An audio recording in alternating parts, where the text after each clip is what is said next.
Coach Sharaf Live. Coach Sharaf Live. On attend un peu. Coach Sharaf Live. Ah, il y a déjà 2 personnes. Salut à tous. Salut à vous. Je ne sais pas s'il y a du son. Je ne sais pas si vous m'entendez. On va attendre encore un peu. Alors, ceux qui sont déjà là, bienvenue à vous sur ce live. Coach Sharaf Live. Alors, on est là toujours, comme d'habitude, tous les dimanches. Salut Kakashisson. Alors, j'espère qu'il y a du son. Je ne sais pas s'il y a du son. Est-ce que vous m'entendez ou pas? Ouais. Georges Masson. Salut tout le monde. Alors, aujourd'hui, il y a un programme qui est très, très fourni. Comme d'habitude, je vais essayer de partager avec vous mon univers, l'univers du coaching technique individuel football. Et ce qui est bien, c'est qu'il y a eu pas mal de questions. Déjà, merci à vous pour ceux qui posent des questions. Ça me permet d'avoir des sujets à traiter parce que ça me fait vraiment plaisir de partager avec vous ma passion qui est le football. Salut à tous. Ah, mon pote, mon frère, Nasser Denaïdari. Salam à toi. Voilà, salut à tous. Alors, je vais commencer un peu par je vais vous donner un peu le programme du jour, les sujets que nous allons essayer de traiter. Comme je l'ai dit tout à l'heure, il y a eu pas mal de questions. Donc, je sais que 30 minutes, c'est court. Et comme vous le savez, à chaque fois, je me dis que je vais faire 30 minutes. À chaque fois, on dépasse. Donc, je suis vraiment dépasse 30 minutes parce que franchement, il y a pas mal de sujets à traiter. Il y a pas mal de choses à dire. Il y a pas mal de questions à répondre. Donc, on va essayer de faire ce que nous pouvons. Personne n'est parfait. Alors, le programme du jour, mes amis. Sujet numéro 1, pourquoi je n'entraîne pas les gardiens de but? Alors, il y a beaucoup de personnes qui me le demandent. Il y a même des gens qui viennent souvent me voir au stade en me demandant si je peux prendre en charge leurs enfants qui sont gardiens, etc., etc. Alors ici, je vais vous expliquer pourquoi. Voilà, je ne fais pas de spécifique gardien de but. C'est très important, d'accord? Et il y a aussi des amis, parfois ils me posent des questions, ils me disent mais pourquoi tu ne prends pas plus de joueurs, pourquoi, etc. Donc ça, je vais répondre d'une façon claire, comme d'habitude. Ceux qui commencent à me connaître ou ceux qui me connaissent savent que moi, je suis quelqu'un qui essaie d'être sincère, donc je vais être direct. Je vais vous dire ce que je pense, c'est ce que moi je pense. Voilà, c'est mon avis, c'est ma vision des choses, c'est ma philosophie de vie. Je ne vous demande pas d'adopter la même chose, je suis là pour partager. Donc voilà, ça sera un premier sujet. Deuxième sujet, alors c'est très important ce que je vais dire là. Attention aux exercices techniques mal expliqués sur YouTube et qui sont repris par la suite par beaucoup de coachs. Et ça, c'est très, très important. C'est très important. Pourquoi? Parce que je reçois beaucoup de jeunes qui viennent, comme vous savez, une petite parenthèse, moi, je suis beaucoup dans la gestuelle. Moi, je suis un coach qui est dans la technique fine. Ça veut dire que je passe mon temps à corriger la gestuelle. Et malheureusement, je vois beaucoup de joueurs qui viennent avec des gestes techniques mal expliqués sur YouTube et qui sont ensuite repris par beaucoup de coachs. Et ça, c'est un sujet qui est très important. Je vais l'expliquer. Je vais vous donner des exemples précis. Ça sera bon pour vous car ça vous permettra d'éviter cette façon de faire. Et voilà, je suis vraiment obligé de traiter ce sujet-là parce que c'est moi ensuite qui est obligé de corriger la gestuelle derrière. Donc voilà, donc il faut faire attention à certains exercices techniques mal expliqués sur YouTube et qui ensuite sont repris par pas mal de personnes. Un autre sujet, parce qu'on m'a posé cette question, je l'avais un peu traité dimanche dernier, comment progresser? Donc je vais un peu revenir sur ça. Il y a pas mal de choses à dire, notamment au niveau du mental, car souvent on ne progresse pas à cause de ce qu'il y a dedans. Donc on va un peu revenir. On va aussi garder la rubrique « Le football expliqué aux parents », parce qu'il y a beaucoup de parents malheureusement ne connaissent pas le football. Donc ici, je vais revenir aussi sur cette rubrique et j'ai envie de vous dire, soyez stratégiques. Si vous voulez que vos enfants progressent, soyez stratégiques. C'est fini. Il ne faut plus faire les choses à la va-vite. C'est très important. C'est votre enfant. Vous avez envie qu'il prenne du plaisir à jouer au ballon. Parmi vous, il y en a qui ont envie que leurs enfants aillent plus loin, etc. Donc, je vais vous en parler un peu. Soyez stratégique si vous voulez que vos enfants progressent. Et je vais vous donner des exemples bien précis. Ensuite, il y a d'autres sujets.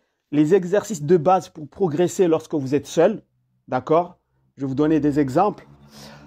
Quoi comme sujet? La différence entre un exercice technique et un programme technique. Alors là, c'est très important. Il y a beaucoup de personnes qui ne font pas la différence entre un exercice technique et un programme technique. Quelqu'un qui vous donne un exercice technique ou 2 exercices ou 3 exercices, ce n'est pas une personne qui vous donne forcément un programme technique. D'accord? Ce sont 2 choses différentes. Ensuite, il y a bien entendu pas mal de questions. Il y a une question que j'ai vraiment envie de traiter et il faut que je traite cette question. Voilà, c'est une personne qui m'a posé à peu près cette question. Mon entraîneur me demande de lâcher le ballon alors que ce sont les artistes qui débloquent la situation. Et là, je vais rentrer dans un domaine qui est important, c'est la technique au service du collectif. D'accord? La technique football doit être au service du collectif. Alors, commençons par le premier sujet parce que je sais que le temps va passer très vite. Pour ceux qui sans cesse me posent cette question, pourquoi tu n'entraînes pas les gardiens de but? Et c'est vrai qu'il y a beaucoup de parents qui parfois m'appellent ou ils viennent au stade, ils me le demandent. Alors, pourquoi je n'entraîne pas les gardiens de but? Parce que moi, j'ai ma façon de fonctionner. Je vais dire des choses là qui peuvent choquer. Sachez que je ne les dis pas pour choquer. Je vais le dire parce que c'est ce que je pense. C'est moi, d'accord? Moi, je suis ici pour partager ma vision des choses. Et moi, je ne tourne pas autour du pot. Je dis les choses comme je les sens, tout en respectant le travail des autres. Alors, pourquoi je n'entraîne pas les gardiens de but? Parce que moi, je suis quelqu'un qui me suis spécialisé dans un domaine, qui est le domaine de la technique individuelle football, ce que j'appelle la technique fine football. Ça veut dire que je passe mon temps à corriger. Je passe mon temps à corriger la gestuelle, à expliquer comment réaliser les mouvements. Tous ceux qui viennent chez moi, ils viennent parce qu'ils savent que chez moi, on travaille la technique fine. D'accord? Et je me suis dit que pour être efficace dans mon domaine, il faut que je me spécialise. Vous savez quoi? Je peux prendre n'importe qui. Des fois, il y a même des grands qui viennent me voir, qui me disent « Est-ce que tu peux m'entraîner au niveau de la préparation physique ?» Eh bien, moi, je leur dis toujours « Allez chercher un préparateur physique. » Moi, je suis un préparateur technique. Et j'ai des amis qui parfois me disent « Oui, mais c'est bête. C'est bête parce que si tu prends plusieurs personnes, ça serait mieux pour toi parce que tu aurais plus de joueurs. » Eh bien, écoutez, moi, je vais être clair sur ce sujet. Moi, je m'en fous de la quantité. Je m'en fous complètement de la quantité. D'accord? Moi, ce que je veux, c'est la qualité. C'est la qualité. Et pour être efficace dans mon domaine, je dois me spécialiser dans un domaine où je sais que je peux apporter quelque chose de positif aux joueurs qui sont en face de moi. Alors, bien entendu, plus j'ai de joueurs et mieux pour moi, et c'est mieux pour moi au niveau médiatique, au niveau, je ne sais pas, du buzz, au niveau, je ne sais pas, à plusieurs niveaux. Parce que les gens ils vont me connaître, etc. Mais pour moi, je m'en fous complètement de la quantité. Moi, je vais de la qualité. Et ça, les gens qui travaillent avec moi le savent. Je suis peut-être le seul coach au monde qui a osé, je dis bien osé, faire un stage avec 3 joueurs. Oui, j'ai fait un stage avec 3 joueurs. Parce que je m'en fous de la quantité. Du moment qu'on peut travailler, moi, le football, ce n'est pas un métier, c'est une passion. Quand il n'y a personne à coacher, je me coach moi-même. Je m'entraîne tout seul au stade. Depuis petit, je le fais. Donc, moi, je ne suis pas là pour chercher le buzz, pour chercher des gens qui veulent bien me suivre. Je ne suis pas là pour ça. Je suis là pour essayer d'apporter quelque chose de positif, mais dans mon domaine, dans le domaine où je pense un peu exceller, même si personne n'est parfait et moi, je ne suis pas parfait. D'accord? Donc, le nombre de personnes, je m'en fous complètement. Je peux travailler avec une personne, 2 personnes ou 3 personnes. Par exemple, quand je prends des joueurs, maximum c'est 4. Ce sont des groupes de 4. Parfois on peut dépasser 5, etc. Mais c'est 4. D'accord? Donc, les amis qui parfois me disent, mais coach, il y en a beaucoup qui font ça, pourquoi tu n'entraînes pas les gardiens? Pourquoi tu ne fais pas de la préparation physique? Pourquoi tu ne fais pas ceci et cela? Je peux faire tout ça. Mais moi, je vais être efficace dans mon domaine. C'est le domaine de la technique fine football. J'ai créé une méthode technique. Je n'ai pas créé une méthode sur la préparation physique, sur comment coacher les gardiens. Je laisse ça aux spécialistes de ça. D'accord? Donc voilà. Donc, désolé d'être aussi direct, mais c'est important. D'accord? Chez Coach Sharaf, on travaille la technique. Et je ne cherche pas le nombre de personnes qui viennent chez moi, mais je cherche la qualité. Je vais apporter quelque chose de positif. Donc, c'est pour ça que parfois, et je suis désolé pour certains parents qui m'appellent et qui ont des enfants qui sont des gardiens et qui me demandent est-ce que tu peux le prendre en charge? Voilà, je suis vraiment désolé, mais je vais rester dans mon domaine pour être plus efficace. D'accord? Parce que voilà, parce que je préfère que c'est comme, enfin, je pense que c'est de cette manière-là qu'on devrait fonctionner. Maintenant, je respecte tout le monde. Je respecte ceux qui font autre chose. C'est très bien comme ça, comme vous le savez. Avant de continuer, les amis, je voulais faire un dédicace à une personne qui va fêter ses 50 ans. C'est mon pote Ben, un spécialiste du ballon aussi, d'accord, un connaisseur du ballon. Il va fêter ses 50 ans. Longue vie à toi. Je te souhaite bonheur, beaucoup de belles choses et beaucoup de santé. Monsieur Ben, voilà, c'est dit, je ne l'ai pas oublié. Voilà. Très bien, donc je pense que là c'est clair, en tout cas je l'espère. Voilà pourquoi je n'entraîne pas les gardiens, je préfère rester dans mon domaine. Parce que c'est là où je me sens le mieux et c'est là où je peux apporter quelque chose de positif aux joueurs. D'accord? Ensuite, oui, alors là c'est très important. C'est très très important. Avant de revenir sur comment progresser, pour parler un peu du mental, d'accord? Je vais traiter un sujet qui est important. Parce qu'encore une fois, ça concerne la technique. Attention aux exercices techniques mal expliqués sur YouTube et qui sont repris ensuite par beaucoup de coachs. Et ça, je suis désolé les amis, vous allez voir, je vais vous donner des exemples précis. Ça, sincèrement, c'est quelque chose qui m'énerve. Je n'ai pas envie de m'énerver parce qu'on est là, on est entre amis, vous voyez ce que je veux dire? Mais ça m'énerve. Ça m'énerve. Il y a des gens qui mettent sur YouTube des exercices techniques, mais mal expliqués. Mal expliqués. Je vais vous donner des exemples, les amis. Je vais vous donner des exemples. C'est aberrant. C'est aberrant. J'ai envie de dire, c'est criminel. Vous comprenez? C'est criminel de mettre sur YouTube des exercices techniques mal expliqués qui sont ensuite repris par beaucoup de coachs. Et ensuite, moi, quand je reçois des joueurs, eh bien, ils viennent m'expliquer que c'est comme ça qu'ils doivent faire ces gestes-là. Alors que c'est mon domaine. Et je vais vous donner un exemple qui est très simple. Ce sont les jongles avec la tête. Les jongles avec la tête. À chaque fois, ce n'est pas une fois, je l'ai vu une fois, 2 fois, 3 fois, 4 fois. Des joueurs qui viennent chez moi, on travaille les jongles avec la tête. Et vous savez ce qu'ils me disent? Ils me disent, moi, on m'a appris à jongler en étant 3 quarts. 3 quarts. Est-ce que vous savez c'est quoi 3 quarts? 3 quarts, c'est comme ça. C'est-à-dire, au lieu de me mettre droit comme ça, je vais me mettre un peu penché. Voilà, 3 quarts. Je ne veux pas me mettre 45 degrés, mais 3 quarts. Vous voyez? Un peu comme ça. Donc, on a appris à ces joueurs-là à jongler en étant 3 quarts. Et tout ça, ce sont des exercices qui sont expliqués sur YouTube par des coachs. Et ensuite sont repris par tout le monde. Alors, ça m'énerve. Ça m'énerve et je vais vous dire pourquoi. Parce que moi, je vais vous expliquer pourquoi c'est aberrant d'apprendre à des petits, à des joueurs, que ce soit des petits ou des grands, c'est la même chose, à jongler en étant 3 quarts. La première chose qu'il faut comprendre lorsqu'on est dans la préparation technique, on cherche l'équilibre du corps du joueur. D'accord? Retenez bien ça. Quand on fait de la technique fine, la première chose qu'on cherche, c'est l'équilibre du joueur. Et ça, c'est dans n'importe quel domaine. D'accord? L'équilibre du joueur. Ça, c'est la première chose à comprendre. La deuxième chose, lorsqu'on est un vrai préparateur technique, d'accord? Quelqu'un qui connaît sa spécialité, on doit comprendre que lorsqu'on donne un exercice de base à un joueur, c'est qu'après, on va lui donner un exercice encore plus compliqué pour l'aider à progresser.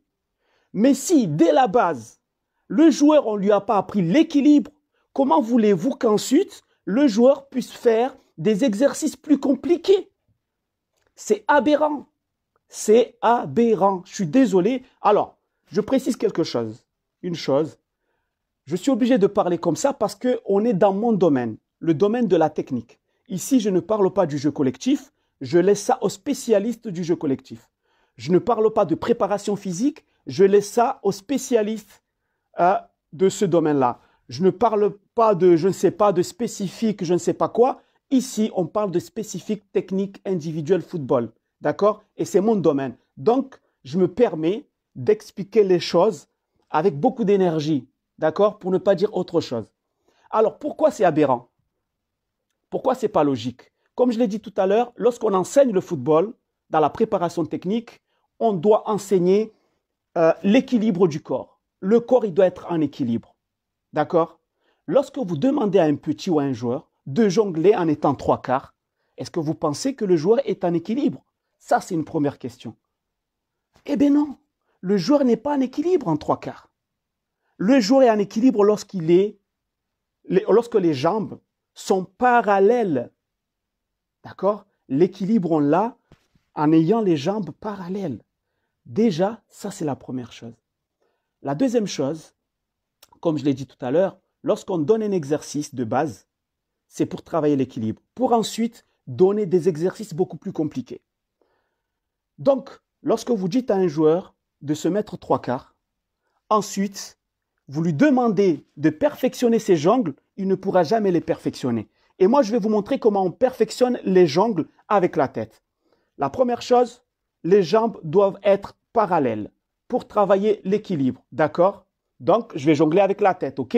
Je vais taper le ballon, je suis en équilibre, les épaules, voilà, c'est droit. Là, il y a une ligne droite. Quand je suis comme ça, la ligne n'est pas droite, ok?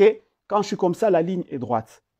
Lorsque le joueur maîtrise la tête, l'exercice d'après, c'est quoi à votre avis? C'est quoi à votre avis? Eh bien, l'exercice d'après, c'est d'apprendre à jongler avec la tête tout en jonglant avec les épaules. Donc, je jongle avec la tête, ensuite, je peux jongler avec les épaules. Mais si je suis comme ça en trois quarts, est-ce que je peux jongler avec les épaules? Non. Ça veut dire qu'il y a des coachs qui prennent des exercices sans se poser la question, sans se demander est-ce que cet exercice va me permettre de faire évoluer le joueur. Parce que si tu ne travailles pas l'équilibre de base, tu ne pourras pas ensuite enseigner des mouvements beaucoup plus compliqués. Là, j'ai pris juste un exemple de l'exercice avec la tête. Mais je peux vous sortir plein d'exercices comme ça où on n'apprend pas la vraie gestuelle aux joueurs. On ne leur apprend pas l'équilibre du corps. On leur apprend tout simplement des faux mouvements. C'est ce qui fait que beaucoup de joueurs sont limités dans la progression. D'accord? Ils sont tous limités. C'est pour ça que dans la méthode Coach Sharaf, dans ma méthode, j'ai créé ce qu'on appelle des exercices évolutifs avec suite logique. Ça veut dire on donne un exercice de base, on travaille l'équilibre avec cet exercice, d'accord? Et ensuite, on va donner d'autres exercices qui viennent s'appuyer sur l'exercice précédent. Et c'est comme ça comment on fait évoluer un joueur. Donc, mes amis, lorsque vous apprenez à jongler avec la tête, les épaules, il faut que ça fasse une ligne droite. Pourquoi? Parce que plus tard, quand vous allez développer votre technicité, vous allez devoir utiliser aussi les épaules, etc. Donc, je sais très bien qu'il y en a qui vont me dire, oui, mais un joueur de foot n'a pas besoin de jongler avec les épaules. Oui, mais ici, on travaille l'équilibre du corps, mes amis. L'équilibre du corps. OK? Et ça, j'ai eu plein de joueurs qui sont venus chez moi. J'étais obligé de repasser derrière pour retravailler la gestuelle parce que moi, quand je leur donne un exercice, je pense déjà aux exercices d'après. D'accord? Je ne me limite pas sur un seul exercice pris sur YouTube. Donc, et ça, par rapport à ça, on va passer à un sujet qui est très important. C'est le football expliqué aux parents. Ce sujet-là est très important parce qu'il y a beaucoup de parents, ce qui est normal, qui ne connaissent pas le football. Donc, je suis obligé ici de faire un peu de pédagogie, car il y a des parents aussi qui parfois me posent plein de questions. J'ai envie de vous dire, chers parents, pour le bien de vos enfants, soyez stratégiques. Stratégiques. Je m'explique. Moi, j'ai un enfant, j'ai une petite fille. Lorsqu'elle va grandir, je vais chercher le meilleur pour elle, d'accord? Si un jour elle fait du sport ou elle est dans une activité, je vais chercher le meilleur pour elle. Et je pense que vous aussi, c'est la même chose. Alors soyez stratégique dans le football. Lorsque vous voulez que votre enfant progresse, posez-vous la question, dans quel domaine je veux qu'il progresse? Ça, je l'avais dit aussi, je l'avais dit le week-end dernier. Posez-vous cette question avant de vous précipiter d'amener vos enfants chez Coach Sharaf ou chez Gilles ou Bernard ou je ne sais pas qui. Posez-vous la question. J'ai mon enfant, j'ai envie qu'il prenne du plaisir à jouer. Ok, qu'est-ce qui lui manque? Est-ce que c'est le physique, c'est la technique, c'est le jeu collectif, c'est l'endurance, c'est quoi? Qu'est-ce qui lui manque? À partir de cette question-là, il va falloir se dire, voilà, pour qu'il puisse progresser, il faut que je cherche le meilleur pour lui. D'accord? Parce que si vous l'envoyez comme ça partout, c'est la meilleure façon de ne pas l'aider ou de faire en sorte qu'il soit en retard dans ses progrès. Donc, vous devez être stratégique. Parce qu'en réalité, tous les entraîneurs, tous les coachs peuvent se compléter. Il n'y a pas un coach qui est nul en réalité. Enfin, il y a des coachs, d'accord, qui ne connaissent pas leur travail. Mais la majorité des coachs, ils sont bons. Mais il faut se demander dans quel domaine ils sont bons. Je vous donne un exemple qui est simple, qui est concret. Ce matin, j'ai commencé des entraînements avec un jeune qui va rentrer en centre de formation dans pas longtemps. Je ne dis pas qui c'est. Je salue son père s'il regarde cette vidéo. Voilà. Donc, il va rentrer en centre de formation dans pas longtemps. C'est un jeune que j'ai entraîné il y a quelques années, il y a 2 ans ou 3 ans, où j'avais réussi à débloquer tout ça. Il avait des problèmes de motricité, tout ça, au niveau de la gestion de son corps dans les petits espaces. Et ça va. Il y a quelques années, on a réussi à faire un bon travail. Mais le truc, c'est quoi? C'est que son père est stratégique. Son père, c'est un connaisseur du ballon. Il a été entraîneur. Il a grandi dans le monde du sport. Le football, il le connaît. Et s'il est venu me voir, il n'est pas venu me voir parce que je vais apprendre le ballon à son fils. Lui, il est capable de lui apprendre le ballon. Mais qu'est-ce qu'il a fait? Regardez ce qu'il a fait. Il s'est bien programmé. Il a choisi des entraîneurs qui vont aider son fils dans tout ce qui est collectif. Il a choisi des entraîneurs qui vont aider son fils dans tout ce qui est préparation physique.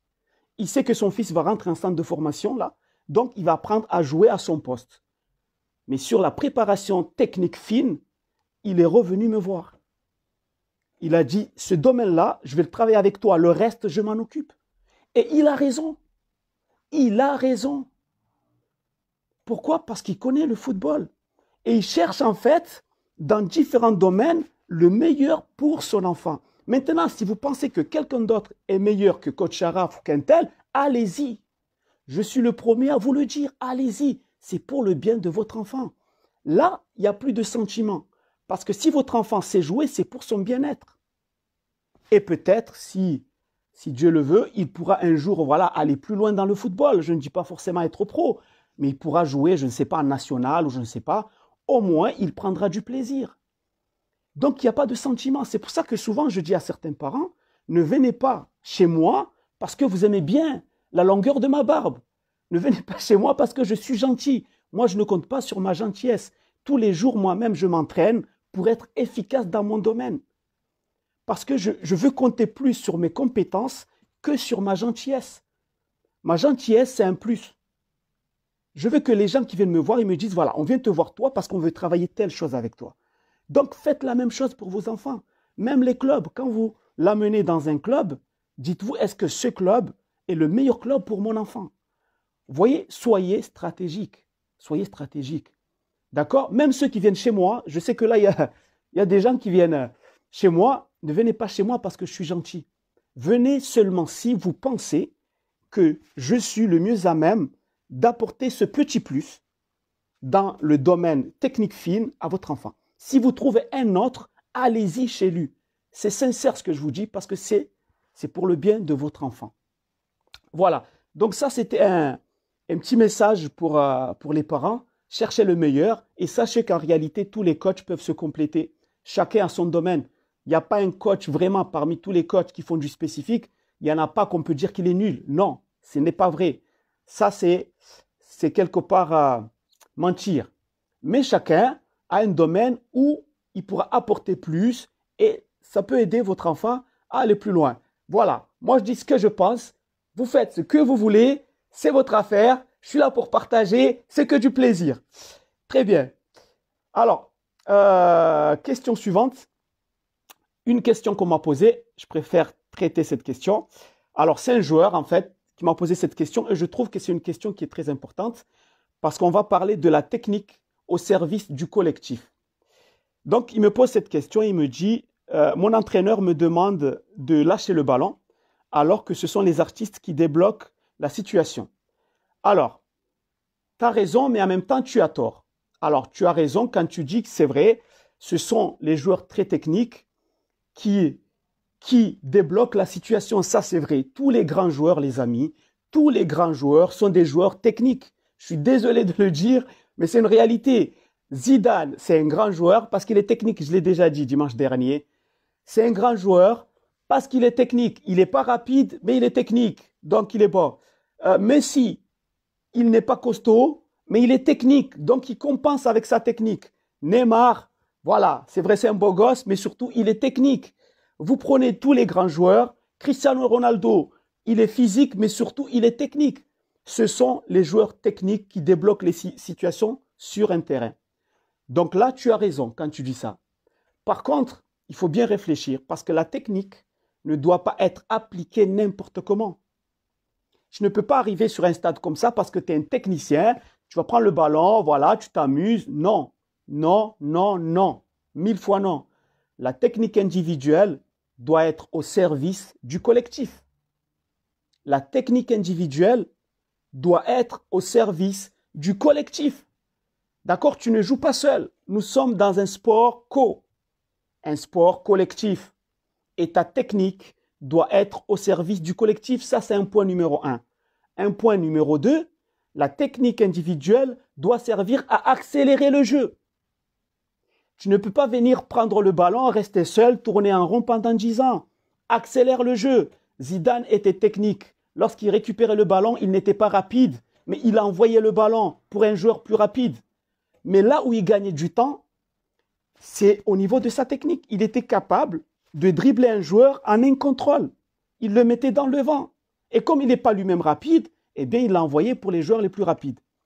Donc, lorsque ton entraîneur, je pense, te demande de lâcher le ballon, c'est parce qu'il est dans cet état d'esprit-là. Sauf si il n'arrive pas à te l'expliquer. Parce que c'est vrai, il y a des entraîneurs, parfois, des fois je l'ai dit, voilà, ils n'arrivent pas à expliquer. Il n'y a pas la pédagogie, il n'y a pas les mots, etc. Donc, à un moment donné, ils vont dire, lâche le ballon comme ça, tu ne sais pas jouer, qu'est-ce que tu fais? Énervé. Mais le joueur ne comprend pas. Un joueur, il faut le prendre, le mettre à côté, de côté, l'expliquer. Ta technique individuelle, et je répète, doit être au service du collectif. Quand tu n'as pas le choix, tu utilises ta technique. Mais dès que tu arrives à t'en sortir, là, tu reviens dans le collectif. C'est comme ça comment on joue. Et ton objectif en tant que technicien, c'est d'accélérer le jeu. D'accord? Voilà. Je pense que j'ai répondu. Donc, en tout cas, j'espère que ça a été clair. Vous voyez, ça fait déjà 30 minutes, les amis. Ça passe trop vite. Et pourtant, il y a tellement de sujets à traiter. Je ne sais pas quoi faire. On va dépasser un peu les 30 minutes. On va parler un peu du mental maintenant. On va parler du mental.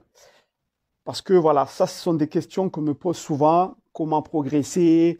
Qu'est-ce que je dois faire voilà, pour exceller, tout ça, dans le football? La première chose que j'ai envie de te dire, je vais te dire une phrase et ensuite je vais essayer de l'expliquer avec mes mots. Ton adversaire, c'est toi-même. D'accord? Si tu as envie d'exceller, tu vas rentrer dans une compétition. D'accord? Dans le football, il y a beaucoup de compétitions. C'est un sport où il y a pas mal de compétitions. La vie elle-même, c'est une compétition. Je dis bien la vie elle-même. Dans n'importe quel domaine, comme je l'ai toujours dit, je le répète encore, tu vas devoir te battre pour avoir ta place. Je reviens encore, être gentil n'est pas la solution. Il faut être compétent. La gentillesse vient un peu, voilà, embellir tes compétences. Ça, il faut le mettre dans sa tête. Soyez compétent et ensuite gentil. La gentillesse, voilà, c'est l'éducation. Si vous êtes bien éduqué, maintenant, il faut être compétent. D'accord? Donc, tu vas te dire, voilà, je suis en compétition maintenant pour progresser.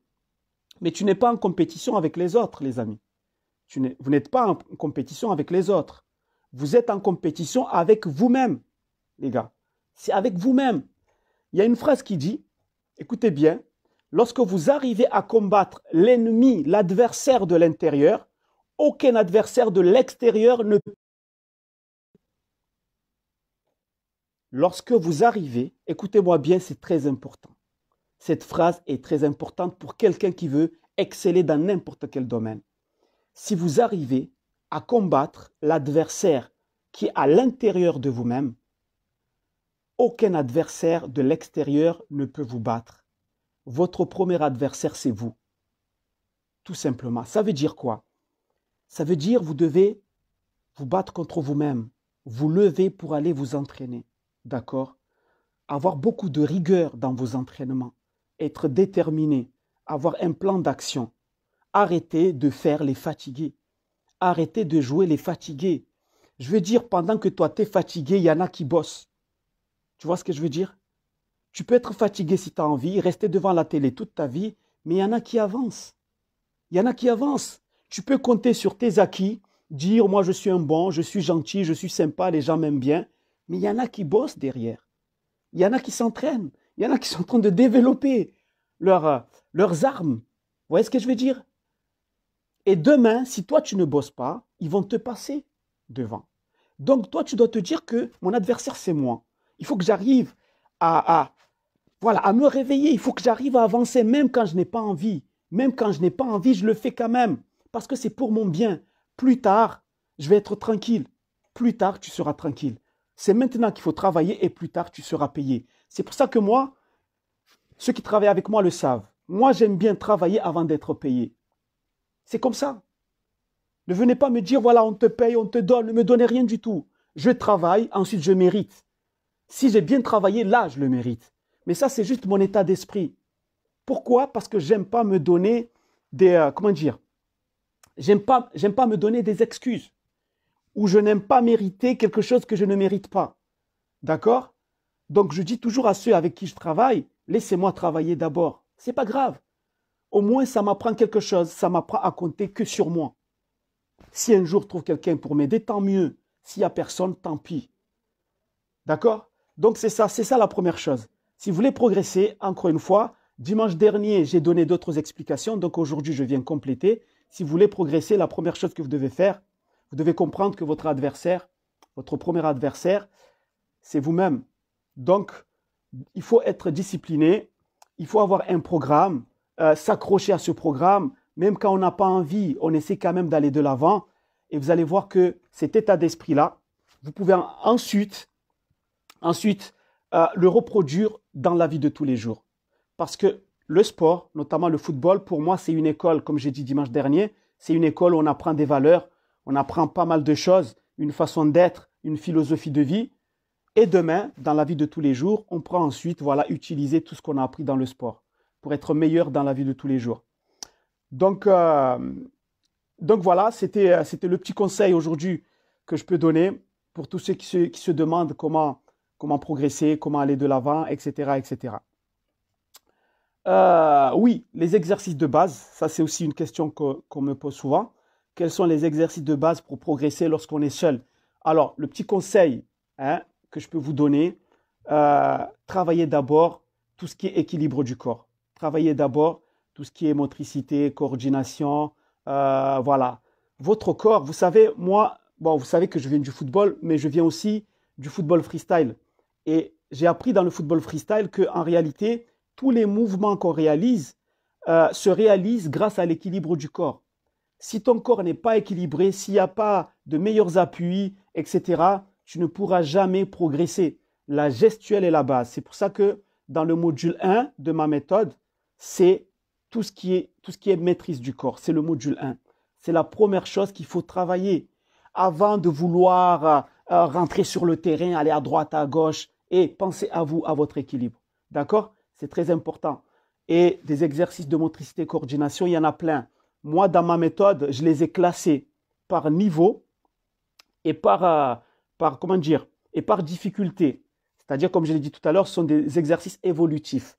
Mais je ne les ai pas classés n'importe comment. Je les ai étudiés, je les ai mis dans un ordre bien précis, ce qui permet à tous mes joueurs bien, de développer très rapidement, dès le début, tout ce qui est équilibre, tout ce qui est motricité, coordination, équilibre du corps, ce qui va leur permettre ensuite, lorsqu'on commence les slaloms, les jongles, les dribbles, etc., ce qui leur permet ensuite d'être plus à l'aise, plus tranquille. Voilà, ça c'est ce que je peux dire sur ce sujet.